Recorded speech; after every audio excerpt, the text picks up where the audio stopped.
Hi, my name is Pat, and this is my channel, Book Chat with Pat, and I'm glad that you're here. Today I'm going to be doing my weekly wrap-up for the week ending Saturday, July 12th. So I am in the middle of a couple of reading events and also a novel for my book club. This week I finished the novel that my in-person book club is reading, and that's Frederik Backman's My Friends. I'm going to talk about the novel after my group meets, which will be next week. But I'm just mentioning that I've been reading it and that I finished it this week. This is being hailed as Frederik Backman's best novel to date. I've only read 3 of his novels so far, this being the 3rd, so I can't really say whether it's the best of all of his novels. It certainly is the best of his novels that I have read, and it may be in the running for my favorite book of the year, at least so far. This book really packed a powerful emotional punch. It's the story of a group of teenaged friends who form a kind of found family in their troubled lives. All of them seem to come from very complicated, troubled home lives, and they form a family of sorts, in their friend group. They are especially united around the task of trying to help their one friend who's known primarily as the artist. They're trying to help him to enter into a painting competition. And that seems to be one of the uniting forces in their group.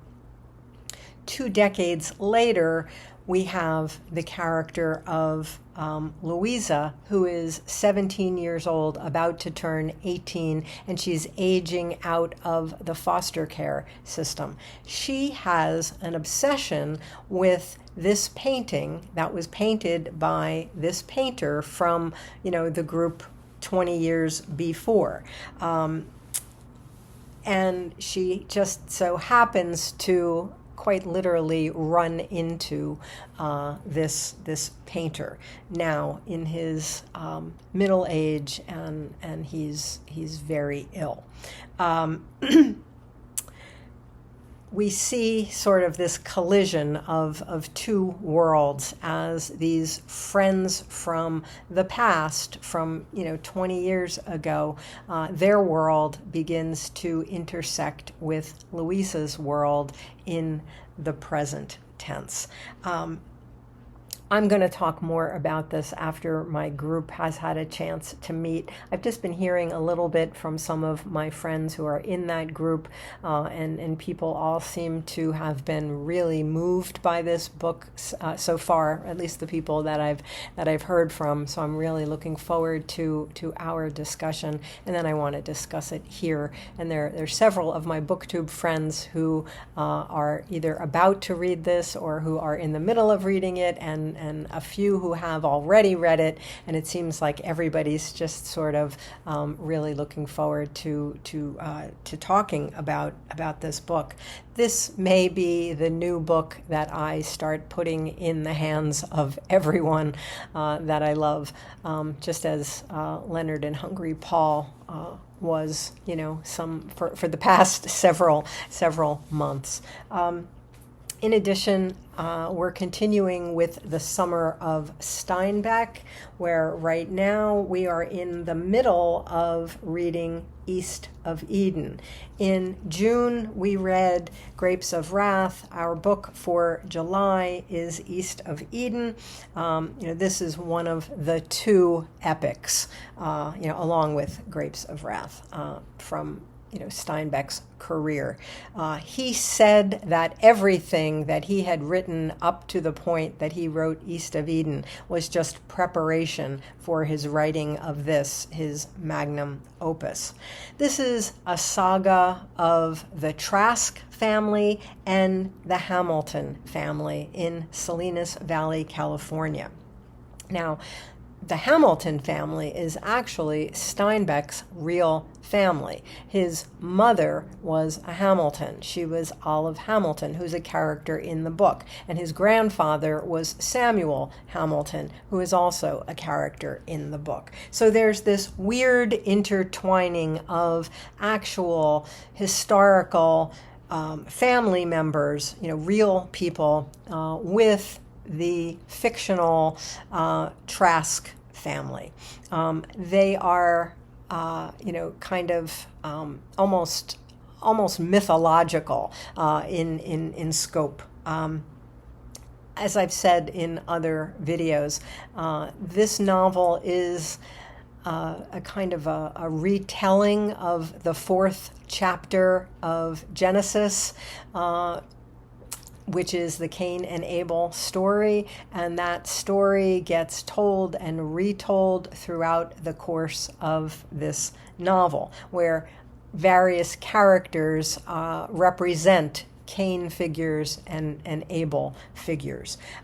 The problem that I'm having with the novel, where I am right now, which is at the halfway mark, I have we have tried to divide this up into sort of equal sections for each week of the month of July for people who want to follow a schedule and who want to, be discussing particular chapters in our Voxer chat. So where we are right now, 2 weeks in, we're 24 chapters into the novel.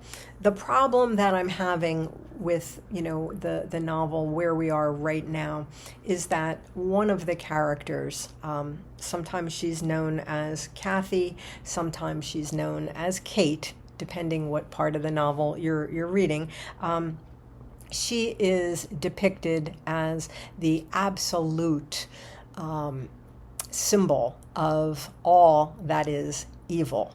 This is a character with 0 redeeming qualities. There is nothing about her that suggests any kind of redemption is, being possible. She's described as being the embodiment of pure evil. She is described as having evil that is innate and all-consuming.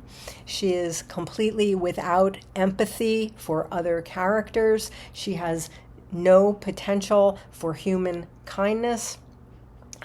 There's no goodness in her whatsoever. Even as a child, she is depicted as perverse and manipulative and most destructive of others.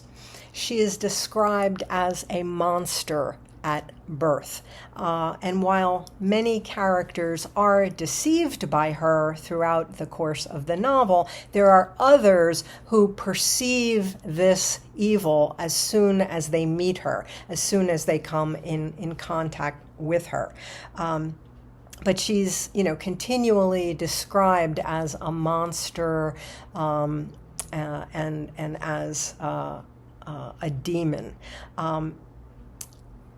The trouble that I'm having with this is that there's no explanation given for her becoming this kind of a character. She was born a monster and she lives out her monstrosity. There's no possibility for redemption. I am struggling with this kind of a character. She seems almost like a cartoon villain. I last read this book over 40 years ago, so I can't remember if we eventually find out something about her that would at least give some motivation for all of this evil, but I don't think so. I mean, I think we would have had a hint of it at some point by now. So as beautiful as the writing is here, and the story is very complex and very compelling, I also feel like I'm being manipulated as a reader. Because at least at this point, halfway through the novel, there is no potential to see one of the main characters as anything but as a monster. She's even described when we first meet her as, quote, a monster born in the world to human parents. And then we're told also that there was a time when such a girl would have been called possessed by the devil and possessed of a malformed soul. So we never see her internal life. We never see her internal monologue. So she's only described to us through other characters and through the narrator, who clearly wants us to loathe her, to see her as evil incarnate.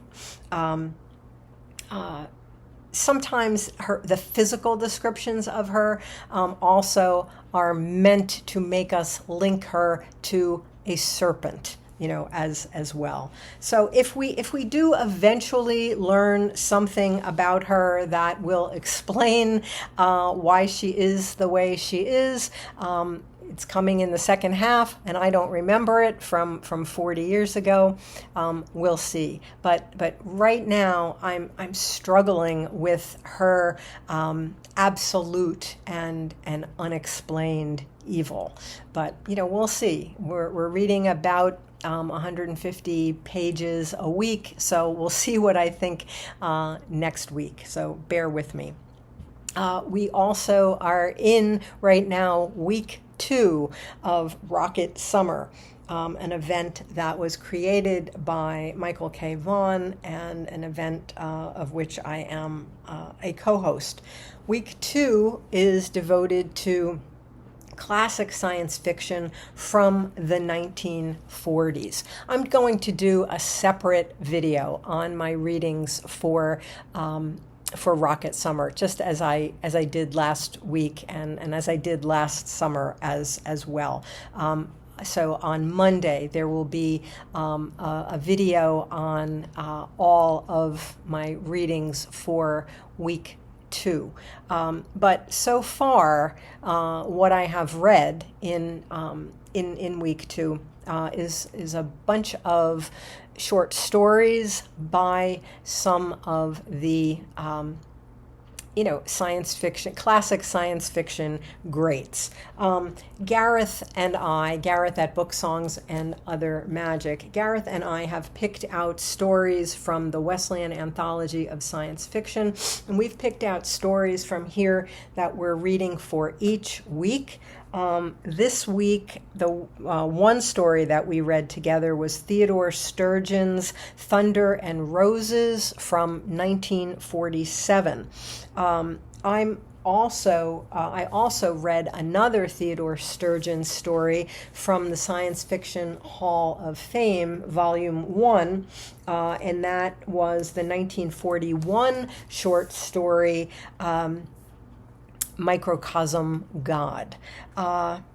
Also from the Science Fiction Hall of Fame, I read this week Robert Heinlein's story, The Roads Must Roll.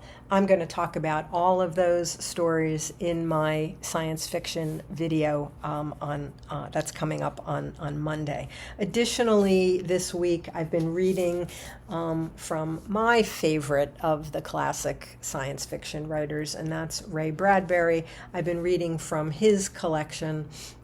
This is 100 stories. And I have read 2 stories that appear in this volume that appeared in some of the science fiction magazines of the 40s. The ones that I've read are The Visitor from 1948 and The Exiles from 1949. But they were also eventually reprinted as as stories in Bradbury's collection, The Illustrated Man. So, you know, they're in this volume, they were in journals before, and they're also collected in The Illustrated Man. So more about all of those, as well as a Lee Brackett / Ray Bradbury novel that I'm still in the middle of reading. I'll be talking about all of those in my week 2 Rocket Summer wrap up. So that's what I've read and what I am continuing to read right now. I also produced a couple of, I think I had 4 videos this week. I did my summary of Rocket Summer week 1. I did a tag on my childhood reading, which was just such fun. And the comments on that video were just so lovely as people shared with me memorable books from their childhood as well. And then my Poetry Thursday episode was devoted to kind of an overview of a century of poetry in the New Yorker, a great big volume that has just come out this year, and one that I had been wanting since I first read about it, and I kept putting off buying it, and I finally splurged.